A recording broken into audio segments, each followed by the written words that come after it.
Student. तो आज हम सबसे इम्पोर्टेंट टॉपिक देखेंगे हिस्ट्री से रिलेवेंट, मॉडर्न हिस्ट्री का, जिसे हम आधुनिक भारत कहते हैं। आधुनिक भारत से मैक्सिमम क्वेश्चन हर पेपरों में आते हैं, आपको पता है, ठीक है। आधुनिक भारत या मॉडर्न हिस्ट्री, इससे हर पेपर में क्वेश्चन आते हैं। और आज मैं आपको पूरा संक्षेप में, समराइज वे में 1885 टू 1947 तक जितने भी इंपॉर्टेंट इंसिडेंट हैं वो आपको 30 मिनट के पूरे 30 मिनट के वीडियो में सारे पॉइंट क्लियर करवा दूंगा, जिससे आपको सन याद करने की जो बच्चों में प्रॉब्लम रहती है मॉडर्न हिस्ट्री में, उसमें कोई प्रॉब्लम नहीं आएगी, ठीक है। और एक वीडियो में ही आपको, आप समझ लीजिए, आपके कहीं भी मॉडर्न हिस्ट्री के कहीं से भी पेपर में, चाहे स्टेट पीसेस हो चाहे सेक्शन सी, किसी भी तरह के पेपर में आपको कोई प्रॉब्लम नहीं आएगी, ठीक है। तो आज हम स्टार्ट करेंगे आधुनिक भारत में स्वतंत्रता आंदोलन। स्वतंत्रता आंदोलन बहुत इंपॉर्टेंट टॉपिक है और 30 मिनट के इस लेक्चर में मैं पूरे ही टॉपिक ऐसे क्लियर कर दूंगा आपको कि आपके ये प्रश्न यहां से कभी भी गलत नहीं हो सकते। तो हम देखते हैं। देखिए, स्वतंत्रता आंदोलन को अगर हम 3 पार्ट्स, नेशनल मूवमेंट को डिवाइड करें, वैसे बेसिकली हम 3 पार्ट्स में डिवाइड कर सकते हैं। एक आपका 1885 टू 1915 या 1919 और 1919 टू 1947 और 1947 टू नाउ, अब तक का।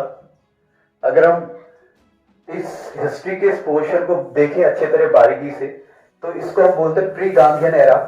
प्री गांधीयन एरा मतलब गांधी से पहले का भारत, और ये गांधीयन एरा मतलब गांधी के समय का टाइम, और आपका पोस्ट गांधीयन एरा मतलब आफ्टर डेथ ऑफ गांधी, ठीक है।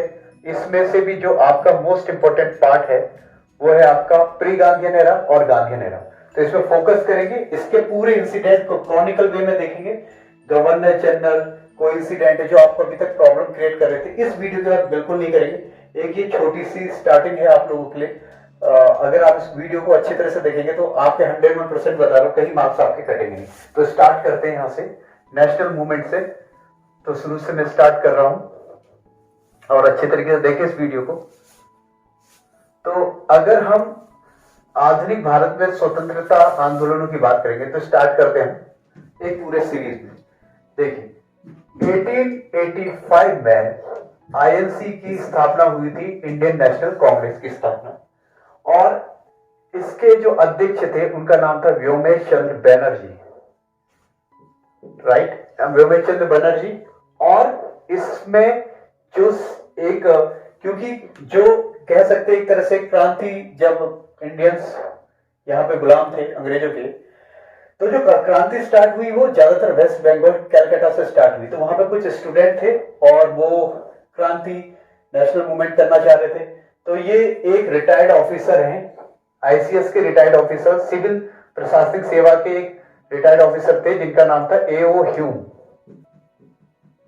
एओ ह्यूम, और इनके कहने पे इन्होंने वहां के स्टूडेंट को समझाया कि आप डायरेक्ट कोई भी नेशनल मूवमेंट नहीं कर सकते, आपको एक पार्टी की जरूरत है। तो 1885 में इसी वजह से आईएनसी आया, इंडियन नेशनल कांग्रेस, जिसके सबसे पहले अध्यक्ष कौन थे? व्योमेश चंद्र बनर्जी। अगर हम बात करें भाई मुस्लिम कौन थे, तो बदरुद्दीन तैयब। और अगर किसी अंग्रेज की बात करें आईएनसी के अध्यक्ष की, तो जॉर्ज यूले, ठीक है।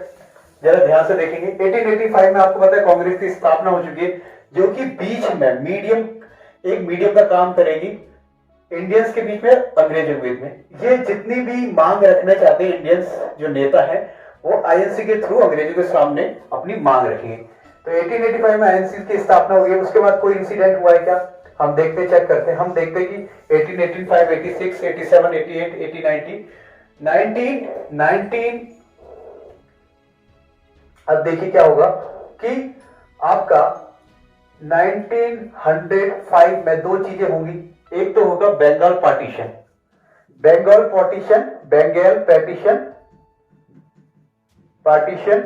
पार्टीशन मतलब बंगाल विभाजन। क्या होगा? बंगाल विभाजन। अभी जो बंगाल विभाजन हुआ, तो इसके रोष में यहाँ के सारे लोग एक नेशनल मूवमेंट चलाएंगे।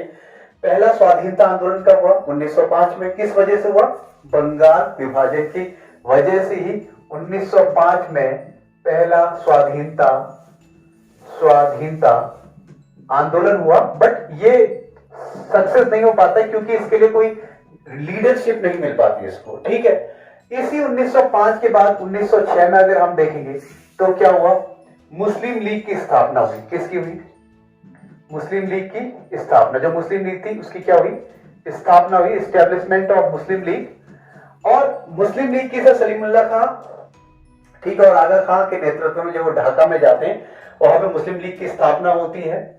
अब 1906 की वजह से हम देखेंगे 1907 में क्या हुआ। 1907 में हुआ सूरत अधिवेशन। सूरत अधिवेशन, सूरत अधिवेशन, या इसको हम बोल सकते हैं सूरत स्प्लिट। सूरत स्प्लिट, इसमें क्या खास बात है?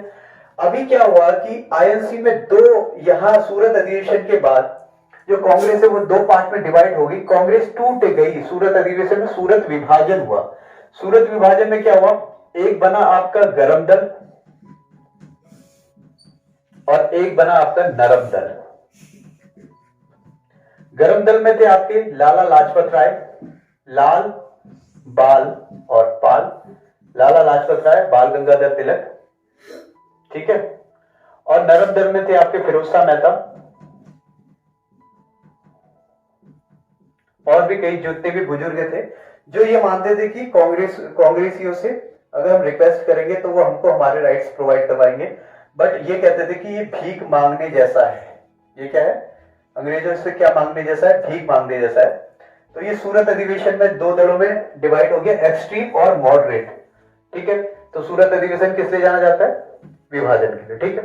तो कांग्रेस दो पार्ट्स में डिवाइड हो गई, मॉडरेट और एक्सट्रीमिस्ट, मतलब उदारवादी और उग्रवादी में। 1907, 1908 और 1909।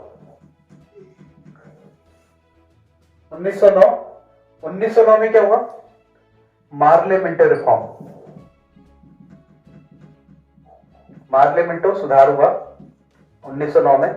इसमें मार्ले कौन है? मार्ले हैं आपके सचिव और मिंटो है वायसराय, ठीक है। तो 1909 किस लिए जानता है? मार्लियामेंटो रिफॉर्म के लिए जाना जाएगा। आपसे डेट पूछ सकते हैं। 1909 के बाद क्या हुआ? 10, 11, 12, 13, 14। 1913 में आप देखेंगे कि गदर पार्टी की स्थापना लाला हरदयाल ने कर दी है। सैन फ्रांसिस्को में गदर पार्टी की स्थापना हो गई है, वो करी लाला हरदयाल ने। और ये लाला हरदयाल ने कहां करी है? लाला हरदयाल ने कहां स्थापना की है? सैन फ्रांसिस्को में।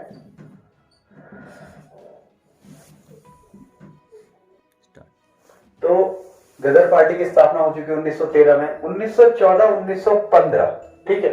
1915 में आपको क्या पता चला? देखिए 1915 में क्या हो रहा है, यहाँ पे गांधी जी साउथ अफ्रीका से आ रहे। तो गांधी जी का आगमन कब हुआ? 1915 में। देखिए कहां से? दक्षिण अफ्रीका से 1915 में। और एक खास बात आप साइड वाइज देखिए, 1914 से 1918 में प्रथम विश्व युद्ध चल रहा है और इस युद्ध में गांधी जी यहाँ के लोगों से बोलेंगे कि आप उस विश्व युद्ध में क्या लीजिए? भाग लीजिए। तो गांधी जी आ चुके हैं, ठीक है। 1916 की डेट क्यों इंपॉर्टेंट है? गांधी जी यहां गए और इनके जो राजनीतिक पॉलिटिकल गुरु हैं गोपाल कृष्ण गोखले, ये इनसे कहेंगे कि आप लखनऊ अधिवेशन में क्या करिए? पार्टिसिपेट कीजिए। तो 1916 में कौन सा अधिवेशन होता है? लखनऊ अधिवेशन। और ये खास क्यों लखनऊ अधिवेशन? क्योंकि इसमें जो देखिए आप, यहाँ मुस्लिम लीग अलग हो गई थी 1906 में, अलग पार्टी बन चुकी है 1906 में, और यहाँ पे नरम और गरम दल 1907 में अलग हो चुके हैं। यहाँ पे लखनऊ अधिवेशन में जो मुस्लिम लीग है और आईएनसी है, इनका मेल मिलाप हो जाएगा आपस में। ये दोनों एक बार फिर से आपस में 1916 के लखनऊ अधिवेशन में आपस में जुड़ जाएंगी। यहाँ पे आईएनसी मानती है कि भाई मुस्लिम लीग को हम क्या देंगे? पृथक निर्वाचन देंगे। तो इस वजह से दोनों क्या हो गए? एक साथ फिर से आ चुके हैं, ठीक है, 1916 में। अब 1916 में यहीं पे आपके आए हुए हैं कौन? लखनऊ अधिवेशन पे गोपाल कृष्ण गोखले के कहने पे गांधी जी। और यहाँ पे इन्हें रामचंद्र शुक्ल मिलेंगे जो इन्हें अपनी व्यथा बताएंगे, भैया देखो हमारे 3 कटिया आंदोलन चला। 3 कटिया मतलब 20 भाग जो होता था उसमें खेती के 3 भाग में नील की खेती हो रही थी, तो सरकार ले रही थी लगान। तो लगान की वजह से वहां किसान थे बड़े परेशान। तो गांधी जी को बुलाया गया रामचंद्र शुक्ल ने चंपारण में। चंपारण किधर? बिहार में। तो 1917 में क्या होता है? चंपारण सत्याग्रह। क्या होता है? चंपारण पहला सत्याग्रह गांधी जी के द्वारा किया गया 1917। ये क्रॉनिकल क्रम पूछ लेते, इसलिए जरा ध्यान से सुनिए। 1917 में यहाँ गए, 3 कट्टे मजदूरों के जो लगान है और अंग्रेजों के बीच में जो परेशानियां उसको सॉल्व आउट करवाएंगे आपके गांधी जी। और फिर आएगा 1918 का काल, जहां पे अहमदाबाद मिल आंदोलन होगा। अहमदाबाद मिल आंदोलन, यहाँ पे क्या होगा, यहाँ के जो किसान मिल है इनके साथ प्रॉब्लम होगी और यहाँ भी गांधी जी आएंगे और उनकी प्रॉब्लम सॉल्व करवाएंगे। 1917 और 1918 में एक और इंसिडेंट हुआ जिसको बोलते हैं खेड़ा आंदोलन, यहाँ पे भी गांधी जी। तो गांधी जी द्वारा 3 सत्याग्रह किए जाएंगे 1917, 1918, 1918 में अहमदाबाद और खेड़ा। ध्यान रखिए, आपसे क्रम पूछ लेते हैं, ठीक है। 1918, 1919 में खास क्या है? 1919 में खास बात है, बहुत सारी खास बातें, बड़े ध्यान से समझिएगा।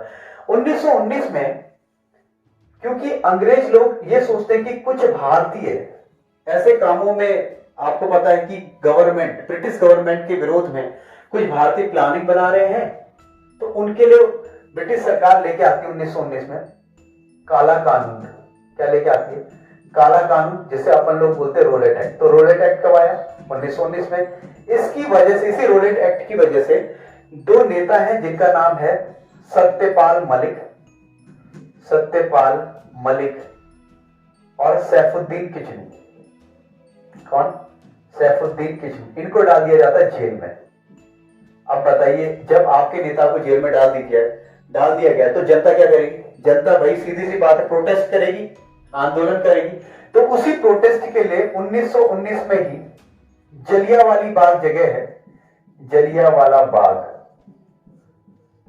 यहां पे जनता करती है प्रोटेस्ट और जनरल डायर यहां पे चलवाते गोली, जिसमें कई सारे लोगों की मृत्यु हो जाती है। तो देखिए, रोलेट एक्ट की वजह से क्या हुआ? जलियांवाला बाग हुआ। और इसी समय में एक प्रॉब्लम और चल रही है, क्योंकि आपको पता 1914 से 18 के टाइम में प्रथम विश्व युद्ध हुआ है, इसलिए तुर्की में जो इनके खलीफा है उनको नजरबंद कर दिया जाएगा ब्रिटिश गवर्नमेंट के द्वारा। और क्योंकि खलीफा जो पद है वो मुस्लिमों में सबसे बड़ा धर्मगुरु वाला पद होता है, इसलिए यहाँ के जो 2 मुस्लिम बंधु हैं, अली बंधु है, जो अली बंधु, कौन कौन से? मोहम्मद अली और शौकत अली, ये दोनों कौन सा मूवमेंट चलाएंगे? यहाँ पे खिलाफत मूवमेंट। क्या चलाएंगे? खिलाफत आंदोलन चलाएंगे। खिलाफत का मतलब क्या? बेसिकली कई लोगों से पूछते हैं स्टूडेंट से खिलाफत, तो खिलाफत का मतलब होता है किसी का अगेंस्ट चलना। खिलाफत का मतलब होता है खलीफा के द्वारा जो राज्य प्रसार किया जाता है उसे खिलाफत, मतलब खलीफा के द्वारा जो एक्टिविटी किया जाता है उसे खिलाफत है। तो क्योंकि उनको नजरबंदी। अब देखिए, इन 3 इंसिडेंट की वजह से अब गांधी जी यहाँ पे आ जाएंगे, क्योंकि गांधी जी को मौका मिल गया आराम से कि भाई अब तीनों प्रॉब्लम क्रिएट होगी और मैं नेतृत्व कर सकता हूं। तो यहां से आप देखेंगे गांधी जी इस चीज का फायदा उठाएंगे, क्योंकि उन्हें लाइम टाइम तो चाहिए, हर किसी को कहीं ना कहीं आगे तो बढ़ना ही है। और इसी का फायदा कौन उठाएंगे? गांधी जी उठाएंगे। और वो जो मुस्लिम से हैं उनके, जो मुस्लिम से हैं उनके खिलाफत मूवमेंट को, और जो आम लोग हैं जलियांवाले बाग जो हत्याकांड, इनके एग्रेशन को यूटिलाइज करेंगे और इन सबसे कहेंगे भाई मेरे साथ जुड़ो, और अपन लोग एक मूवमेंट चलाएंगे और इस मूवमेंट को नाम देंगे नॉन कॉपरेशन मूवमेंट, यानी कि असहयोग आंदोलन। इन 3 इंसिडेंट की वजह से जो अगला इंसिडेंट होगा वो होगा आपका असहयोग आंदोलन या नॉन कॉपरेशन मूवमेंट, एनसीएम, असहयोग आंदोलन। बात आ रही समझ में आपको? इस 3 मूवमेंट की वजह से असहयोग आंदोलन गांधी चला। यहां पे मोहम्मद अली जिन्ना, जो कि पहले राष्ट्रवादी नेता थे, इससे पहले राष्ट्रवादी नेता थे, क्योंकि एक बार प्रश्न भी आया था कि कौन असहयोग आंदोलन से पहले काफी राष्ट्रवादी थे, तो उसमें मोहम्मद अली जिन्ना, तो लोगों को लगा ही नहीं कि मोहम्मद अली जिन्ना कभी राष्ट्रवादी नेता भी थे। मोहम्मद अली जिन्ना भी राष्ट्रवादी नेता थे, पर क्योंकि वो गांधी जी से इस बात से नाराज हो जाते हैं कि आप राष्ट्रीय आंदोलन में धार्मिक विचारों को क्यों मिला रहे, क्योंकि खिलाफत मूवमेंट एक तरह से धार्मिक आंदोलन था, ना कि कोई राष्ट्रीय आंदोलन। पर गांधी जी ने सोचा कि मुझे तो इतना बड़ा मास बेल्ट मिल रहा है, तो क्यों ना मैं इन चीजों को भी ऐड कर दूं। तो मोहम्मद अली जिन्ना, ठीक है, और आपकी यहाँ पे सरोजनी नायडू और ये लोग, और मदन मोहन मालवीय, ठीक है, ये लोग त्याग पत्र दे देते हैं आईएनसी से उस वक्त। और यहाँ पे गांधी जी चलाते हैं नेशनल असहयोग आंदोलन। असहयोग आंदोलन का मतलब क्या? बेसिकली लिटरल मीनिंग क्या? What is the meaning of the non cooperation movement? तो अपन लोग कह सकते हैं नॉन कॉपरेशन मूवमेंट का मतलब है कि आप कॉपरेट ना करें, आप सहयोग ना करें। और कैसे सहयोग ना करें? सत्य और अहिंसा का मार्ग अपनाते हुए, हिंसा नहीं करनी है, सत्य और अहिंसा है। तो ये नॉन कॉपरेशन मूवमेंट चलता है। और आपको पता है कोई भी ऑपरेशन या कोई भी प्रोटेस्ट या कोई भी क्रांति लंबे समय तक नहीं चल सकती, क्योंकि इंसान के पास सीमित ताकत है, सीमित ऊर्जा। और ये बात गांधी जी को भी पता थे। गांधी जी ब्रिटिश गवर्नमेंट को अपने घुटनों पे झुकाना चाहते थे। उन्होंने सोचा कि अगर हम असहयोग आंदोलन करेंगे तो ब्रिटिश गवर्नमेंट हार के उनके पास आएगी और उनसे उनके बारे पूछेगी कि आपको क्या चाहिए। पर ऐसा हुआ नहीं। 1 साल निकल गए, 2 साल निकल गए, गांधी जी भी प्रेशराइज्ड हो गए कि भाई अब क्या किया जाए। तभी उनको एक ऐसा इंसिडेंट होता है जिनसे इनको मौका मिल जाता। 1922 का चौरी चौरा कांड में क्या होता है? चौरी चौरा कांड में क्या होता है कि वहां पे कहीं भाई गोरखपुर के पास में, जो यूपी में गोरखपुर है, उसके वहां पे जो पुलिस थाना, वहां पे आग लगा देते हैं जिसमें कई पुलिस वालों की मृत्यु हो जाती है। ठीक है, तो उसकी वजह से गांधी जी कहते हैं कि भाई देखो भाई, जो नॉन कोऑपरेशन मूवमेंट, क्योंकि मैं अहिंसक का समर्थक हूं, इसलिए मैं ये जो चौरी चौरा कांड है गोरखपुर में हुआ, इसकी वजह से मैं असहयोग आंदोलन वापस लेता हूं। तो गांधी जी को पहले से पता था कि ये आंदोलन ज्यादा लंबे समय तक मैं नहीं खींच सकता हूं और मुझे मौका भी मिल गया है चौरी चौरा कांड की वजह से, तो वो असहयोग आंदोलन वापस लेते, जिससे नौजवान युवक जो कि ये सोच के चले थे कि हमें अहिंसा के द्वारा गांधी जी के नेतृत्व में हमें जो फ्रीडम मिलने वाला है वो मिलेगा, बट वो काफी हताश हो जाते हैं। इस हताशा में क्या होगा? अब आप ही सोचिए ना कि ऐसी हताशा का माहौल, तो नौजवान का खून खोला हुआ है, तो कहेगा जब हमें अहिंसा के मार्ग से आजादी नहीं मिलती तो हम क्या करें? हिंसा का मार्ग चुनते। इसलिए ही 1924 में सचिंद्र सान्याल, कौन? सचिंद्र सान्याल हिंदुस्तान रिपब्लिक पार्टी की स्थापना करते हैं। किसकी करते हैं? सचिन सान्याल। हिंदुस्तान रिपब्लिक पार्टी एक नौजवान का समूह जो हिंसा के माध्यम से क्या करेगा? आजादी प्राप्त करेगा। क्योंकि इनका अहिंसा से तो भरोसा ही उठ गया ना, कि गांधी जी ने जब वापस असहयोग आंदोलन ले लिया तो ये लोग तो बिल्कुल गांधी जी से इनका भरोसा ही उठ गया कि इस इंसान से तो क्या, जिसके पीछे हमने सबको छोड़ दिया उस इंसान ने हमको भी छोड़ दिया। तो यहाँ पे सचिन सान्याल हिंदुस्तान रिपब्लिक पार्टी की स्थापना करेंगे 1924 में। और यही पार्टी क्या करेगी? अब देखो भाई, आंदोलन हिंसात्मक तरीके से, आपको बंदूक की भी जरूरत पड़ेगी, आपको पैसे की भी जरूरत पड़ेगी, तो आप क्या करें? तो यही जो पार्टी है वो 1925 में करेगी काकोरी कांड। काकोरी लखनऊ के पास ट्रेन को लूट लेते हैं और उससे जितने भी हथियार है वो सब चुरा लेते हैं। और इस काकोरी कांड की वजह से राजेंद्र लाहिड़ी, रोशन सिंह और अशफाक उल्ला खां, इनको क्या हो जाती है भाई? फांसी हो जाती है। अब इस इंपॉर्टेंट क्या है? अशफाक उल्ला पहले मुस्लिम होते हैं जो फांसी के तख्ते पे चढ़ते हैं। पहला मुस्लिम जो फांसी के तख्ते पे चढ़ा था वो कौन था? अशफाक उल्ला। राजेंद्र लाहिड़ी भी तो, इनके नाम पूछ लेते, कई पीसीएस के पेपरों में, प्रीलिम्स में आपके लिए पूछ लेते भी काकोरी कांड में कौन कौन समाये थे। और भी थे पर काकोरी कांड, बाकी इसमें इसी हिंदुस्तान रिपब्लिक पार्टी में आपके चंद्रशेखर आजाद थे, वो भाग जाते हैं, तो उनको तो सजा होती नहीं, सजा इन लोगों को होती है, फांसी लगती है और इन लोगों की मृत्यु हो जाती है। उसके बाद 1925 के बाद हम कोई इंसिडेंट सोचें अगर और कुछ खास हुआ है? 25, 26, 27, 28, देखिए 1925-27 में क्या होता है? साइमन कमीशन का गठन होता है। किसका गठन होता है? साइमन कमीशन का गठन होता है। और ये किस लिए आ रहा है? आपको संविधान देने के लिए, आपके संवैधानिक सुधारों की चर्चा चल रही है। यहाँ पे लोग जो नेता संविधान की मांग कर रहे हैं, इसलिए 1928 में साइमन कमीशन आएगा भारत। साइमन कमीशन का गठन तो हुआ 1900, पर भारत कब आया? साइमन कमीशन भारत कब आया? 1928। ध्यान रखे, प्रश्न बड़ा ही अंदर से पूछ लेते हैं कभी कभी। तो 1928 में साइमन कमीशन भारत आ गया।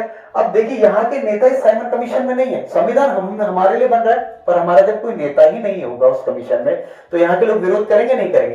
तो इस साइमन कमीशन का भी यहाँ पे विरोध होता है और लाला लाजपत राय साइमन कमीशन का विरोध करते हैं और बोलते गो बैक साइमन कमीशन वापस जाओ।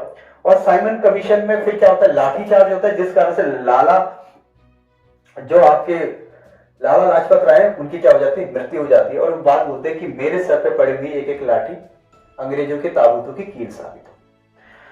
ये बात 1928 में ही भगत सिंह, जो हिंदुस्तान रिपब्लिक पार्टी, में एक शब्द और जोड़ देंगे, हिंदुस्तान सोशलिस्ट रिपब्लिक पार्टी। तो प्रश्न कई बार पेपर में आता है, हिंदुस्तान सोशलिस्ट रिपब्लिक पार्टी की स्थापना किसने की? तो किसने करी थी? भगत सिंह ने। अब भगत सिंह ने कर दी भाई। अब उनको पता चलता है कि साइमन कमीशन आया था, लाला लाजपत राय लाठीचार्ज जिससे उनकी मृत्यु होगी, तो इसी का बदला लेंगे कौन?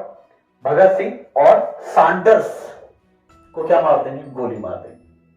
सैंडर्स को गोली मार दी, बात खत्म। ठीक है, 1928।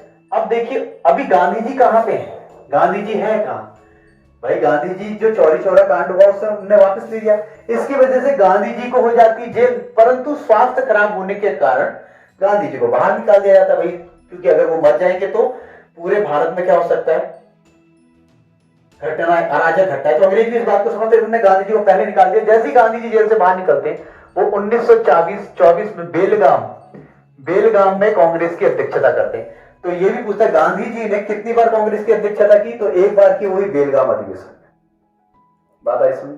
गांधी जी बीच में से गायब से हो गए। गांधी जी को भी लगा होगा शायद कि भाई मेरी तो पॉपुलैरिटी कम हो रही है, इसलिए वो कुछ ना कुछ तो करना ही है ना, कुछ ना कुछ तो करना ही है। ठीक है, अब गांधी जी जब जेल में जाते हैं, जेल में 22 में जाते हैं, तो 1923 में ही जो फॉलोअर्स होते गांधी जी के, वो एक पार्टी का गठन करेंगे, स्वराज पार्टी। स्वराज पार्टी का गठन करेंगे, क्योंकि कुछ लोग ऐसे होंगे जो गांधी जी के नक्शे कदम पे चलेंगे, जबकि मोतीलाल नेहरू कहते हैं कि हमें इलेक्शन लड़ना है और यहाँ पे इलेक्शन जीतना भी है, और इसलिए वो 1923 में स्वराज पार्टी की स्थापना करेंगे। अब जरा हम नीचे देख लेते, गांधी जी निकले, फिर कहां गए पता नहीं, बीच में गायब है इतने सारे। 1929 में कुछ खास हुआ है क्या? बिल्कुल हुआ है। पूर्ण स्वराज की मांग हुई है। लाहौर के निकट, लाहौर में रावी नदी के तट पर पूर्ण स्वराज की मांग करते हैं जवाहरलाल नेहरू। और 26 जनवरी को, तब से 26 जनवरी को क्या मनाया गया? स्वतंत्रता दिवस के रूप में। जैसे अभी 15 अगस्त, पहले 26 जनवरी को स्वाधीनता दिवस के रूप में मनाया गया। स्वाधीनता दिवस के रूप में मनाया गया। मतलब आपसे पूछेंगे पूर्ण स्वराज की मांग कब हुई? तो 1929 में। अब देखिए गांधी जी की एंट्री यहीं से होगी 1930, और 30 में करेंगे साबरमती के संत तूने कर दिया कमाल, दांडी मार्च। क्या करेंगे? दांडी मार्च करेंगे। साबरमती से दांडी मार्च जाएंगे 78 सत्याग्रहियों के साथ। ठीक है, कौन जाएंगे? गांधी जी दांडी मार्च करेंगे और नमक कानून को तोड़ेंगे। ठीक है, इसी वक्त खास क्या चल रहा है साथ में, ध्यान से सुनिए। इसी वक्त गोलमेज सम्मेलन भी चल रहा है। भाई गोलमेज सम्मेलन क्यों नाम पड़ा? क्योंकि जिस मेज के अगल बगल लोग बैठते थे वो गोल होती थी, तो उसका नाम ही गोलमेज सम्मेलन। इसको अंग्रेजी में बोले तो आरटीसी बोले, राउंड टेबल कॉन्फ्रेंस। मतलब एक राउंड टेबल, उसके चारों बैठे, और यहाँ कौन कौन बैठे?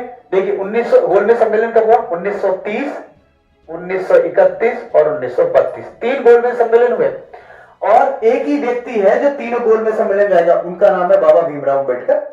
अब क्योंकि कांग्रेस पहले गोलमेज सम्मेलन में प्रतिभाग नहीं कर पाई, 1930 में प्रतिभाग नहीं कर पाई, क्यों? क्योंकि गांधी जी दांडी मार्च कर रहे हैं। उसके बाद 1931 में उन्होंने क्या कर दिया? सविनय अवज्ञा आंदोलन। सविनय अवज्ञा आंदोलन मतलब सीडीएम, सीडीएम का मतलब सिविल डिसोबीडिएंट मूवमेंट चलाते हैं गांधी जी 1931 में। तो गांधी जी ने जैसे नॉन कॉर्पोरेशन मूवमेंट चलाया था ना 80, इसका ही एक रूप चेंज कर दिया। उन्होंने बोल दिया सविनय अवज्ञा आंदोलन। सिविल मतलब हम आपके काम को मना करते हैं विनय के साथ। तो सभी से बोलते, पहले की तरह जैसे यहाँ पे बोला था कि भाई सब काम छोड़ दो, है सब स्कूल छोड़ दो, सब आ जाओ, तो अब इस बार संख्या थोड़ी कम हो गई। नॉन कॉर्पोरेशन मूवमेंट पर लिया तो प्रतिभाग लोगों ने यहाँ पर, संख्या थोड़ी सीडीएम में क्या होगी? कम हो गई। अब इस बार क्या हुआ? पिछली बार वाली, अब गांधी जी को पता था पिछली बार तो ऐसा हो रखा है कि 2 साल तक कोई मिलेंगे। इस बार लॉर्ड इरविन, जो कि काफी हिंदुस्तानी के लिए बोले अच्छे हृदय वाले, वो 1931 में गांधी जी से मिलने आ जाते। ठीक है, यही पे एक छोटा सा बगल में एक छोटी सी घटना और हुई। 1929 में ही सेंट्रल लेजिस्लेटिव असेंबली में Bhagat Singh public safety bill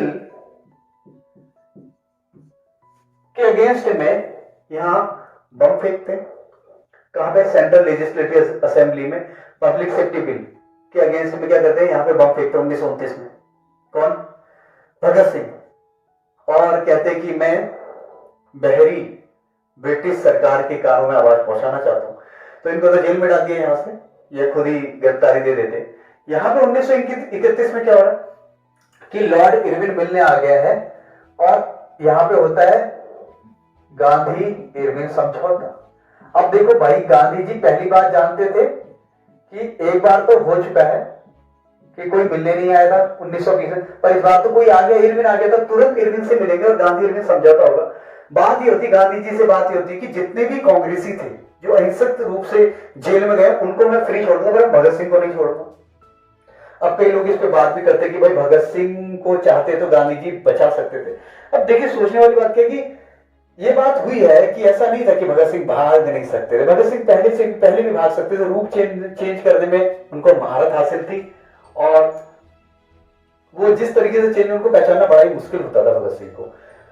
यहाँ पे चंद्रशेखर आजाद भी उसे बोलते कि भाई अगर भगत भागना है तो मैं आपकी हेल्प कर सकता हूं, आपको निकाल। वो बोलते अगर मैं जेल से ऐसे ही बाहर निकल गया तो मैं गलत सिद्ध हो जाऊंगा, इसलिए अपने आप को गलत प्रूव नहीं करना चाहते थे। और गांधी जी भी प्रेशर में थे क्योंकि पिछली बार तो वो कोई आया नहीं, मिलना बड़ी मुश्किल से, तो इरविन आया, कैसे भैया समझौते को ठुकरा दे। और गांधी इरविन समझौता होता है और इरविन बोलता है कि आपको अगर अपनी बात रखनी है तो आप कहा जाओ गोलमेज सम्मेलन में। गोलमेज सम्मेलन कौन सा? 1931 वाले। कहा जाओ 1931 वाले गोलमेज सम्मेलन में जाओ, आरटीसी में जाओ। तो गांधी जी राजपूताना जहां से गोलमेज सम्मेलन जाते हैं, बट वहां पे उनकी बात बनती नहीं है, ठीक है। तो वहां से वापस आते हो, कहते हैं मैंने अपनी इज्जत पे क्या नहीं लगने दिया, बट्टा नहीं लगने दिया। गांधी जी बाहर आते, वहां से वापस आते, कहते हैं मैं दोबारा सीडीएम वर्जन 2 करूंगा, सीडीएम वर्जन 2 चलाऊंगा, पर इनको पकड़ के जेल में डाल दिया जाए कि तुम कुछ नहीं चलाओगे, अब तुम जाओगे जेल में। अब ये पूना की जेल में पहुंच गए। कौन? गांधी जी। गांधी जी कहां पहुंच गए? पूना की जेल में। अब एक ऐसा बंदा जो तीनों, मैंने पहले ही बोला था, तीनों गोलमेज सम्मेलन में आया था, उनका नाम बाबा भीमराव अम्बेडकर था। तो रैमजे मैकडोनाल्ड, जिन्हें बोलते हैं कम्युनल अवार्ड देते, कम्युनल अवार्ड किसने दिया भाई? रैमजे मैकडोनाल्ड ने। और वो अम्बेडकर से कहते कि मैं, पहले तो हिंदू अलग थे, मुस्लिम अलग थे, अब दलितों के लिए भी सेपरेट इलेक्टोरेशन, मतलब पृथक निर्वाचन की बात देने की बात की, जिसकी बात पता चलती गांधी जी को पूना की जेल में। और ये दुखी हो जाते, गांधी जी बुलाते हैं फिर किसको? अंबेडकर को पूना की जेल में, और उसको समझाते कि देखो भाई, मैं तो हरिजनों के साथ हूं, हरिजन सेवक, कई सारे शब्द कहते हैं, और दलितों के साथ हूं, तो आप अगर ऐसा करेंगे तो और विभाजन क्रिएट होगा। तो बातचीत होती है उनकी और अंबेडकर मान जाते हैं। तो 1932 में ही पूना की जेल में एक समझौता होता है बाबा भीमराव अंबेडकर और गांधी जी के बीच में। उसको कहा जाता है पूना पैक्ट, क्योंकि पूना की जेल में हुआ समझौता, पैक्ट हुआ ना 1932। अगर हम देखें, पूना पैक्ट हो चुका है 1933, 34, 35, ठीक है। गवर्नमेंट ऑफ इंडिया एक्ट आप तो जानते हैं 1935 में आया था, हमारे लिए संविधान की बेसिक चीज है उसमें रखी हुई है ना। आधे से ज्यादा संविधान गवर्नमेंट इंडिया एक्ट 1935 से। 1936, 1937, 1938, 1939 और 1940 में एक महत्वपूर्ण घटना होती है जिसको हम क्या बोलते हैं? अगस्त प्रस्ताव आता है। इसमें भी संविधान की बात चलती है। उसके बाद संविधान की बात चलती है, अगस्त प्रस्ताव में भाई कुछ नहीं, पर कोई फैसला नहीं निकलता। तो 1942 में क्रिप्स मिशन भारत आता है। तो क्रिप्स मिशन कब आया भारत भाई? 1942 में। और क्रिप्स मिशन में 3 लोग हैं। क्रिप्स मिशन में कितने लोग हैं? 3 लोग हैं। कौन कौन? पैट्रिक लॉरेंस, अलेक्जेंडर फ्लेमिंग और डफ। तो ये 3 लोग आए, बट ये लोग बोलते कि भाई देखो, एक बात और साइड में घटना चली, आपको पता है 1939 से 45 का समय काल, और इस समय क्या चल रहा है? इस समय सेकेंड वर्ल्ड वॉर चल रहा है। तो अंग्रेजों की कॉलोनी है भारत, तो यहाँ के लोगों से बोलते भाई आप पार्टिसिपेट कीजिए सेकेंड वर्ल्ड वॉर में हमारे साथ। तो गांधी जी बोलते, क्रिप्स मिशन कहता है कि अगर आप हमारा साथ देंगे तो हम आपको भैया संविधान देंगे। तो गांधी जी कहते हैं कि भाई ये तो पोस्ट डेटेड चेक है। क्या है? Post dated cheque. मतलब अभी मैं आपको 1 करोड़ रुपए दे दूं, मतलब मैं कहूंगी भैया मैं आपका 1 करोड़ रुपए के चेक में साइन कर रहा हूं, पर ये मिलेगा 100 साल बाद। अरे भाई 100 साल बाद आप जिंदा रहो या ना रहो, है ना। तो इसलिए मतलब ऐसा चेक जो बाद के डेट का है। तो गांधी जी ने क्रिप्स मिशन को क्या बोला, बोलो भाई पोस्ट डेटेड चेक, ठीक है। और इस वजह से छुप दो के गांधी जी अब बोल ही देते कि भैया अब हमें कुछ नहीं चाहिए, अंग्रेजों भारत छोड़ो। तो क्विट इंडिया मूवमेंट, ठीक है, क्विट इंडिया मूवमेंट कब हुआ भैया? 1900। अंग्रेजों कहते भाई हमें संविधान कुछ नहीं चाहिए, अब तो तुम भारत छोड़ दो, जैसी भी हालत है अराजकता की स्थिति हम झेल लेंगे, पर अब तुम भारत छोड़ दो। तो 1942 में क्या होता है? भारत छोड़ो आंदोलन होता है। 42, 43, 44 और आपका 45, हम 46 में क्या देखते हैं? वेबल प्लान आता है। वेबल प्लान 1900 आपका 45 में आ जाता है। 1946 में आपका आता है क्या? 1946 में कैबिनेट मिशन क्या आता है? कैबिनेट। और आपको पता है कैबिनेट मिशन की संस्तुति पे ही भारत का क्या बना था? संविधान बना था। और 1947 में लॉर्ड माउंटबेटन, क्या? लॉर्ड